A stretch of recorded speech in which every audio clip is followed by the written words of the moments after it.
பையன் இந்த நதிக்கிட்ட வரலான்னு சொல்லிட்டு தன்னோட மாட்டை கூட்டிட்டு வந்துகிட்டு இருக்கான். அந்த மாட்டை பக்கத்துல உள்ள மரத்துல கட்டிட்டு இவன் நதிக்கு இறங்கலான்னு போறான். அப்படி அந்த நதியில பார்க்கும்போது தான் தெரியுது நிறைய பிணங்கள் கிடக்கிறத பார்த்து அதிர்ச்சி ஆயிடுறான்.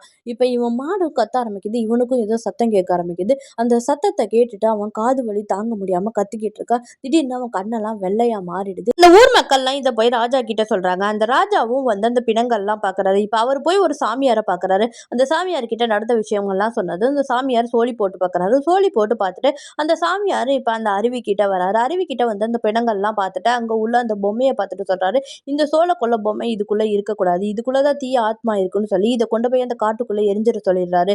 இதை சொன்னதும் ராஜாவோட ஆளுங்க அந்த பொம்மையை கொண்டு போய் காட்டுல எரிஞ்சிட்டு வந்துடுறாங்க. பல வருஷத்துக்கு முன்னாடி அந்த பொம்மையை வச்சு சில பில்லி சூனிய வேலைகள்லாம் பார்த்திருப்பாங்க. அந்த பொம்மைக்கு பலி கொடுத்தாகணும். அவங்க பலி கொடுக்கலன்னு தான் இப்ப இவங்க எல்லாரையும் கொண்டு இருக்கும். இப்ப இதுல இருந்து பல வருஷம் போயிடுது. இப்ப அந்த பொம்மைக்கு பலி கொடுக்கறதுக்காக ஒரு எரும மாட்டை இழுத்துட்டு வரான். ஆனா போலீஸ் வந்து பலி எல்லாம் கொடுக்க கூடாதுன்னு சொல்லி அந்த எரும மாட்டை இழுத்துட்டு போயிடுது. பலி கொடுக்கலன்னு மறுபடியும் அந்த ஊர்ல பல அமானுஷங்கள்லாம் நடக்க ஆரம்பிச்சிருக்கும்.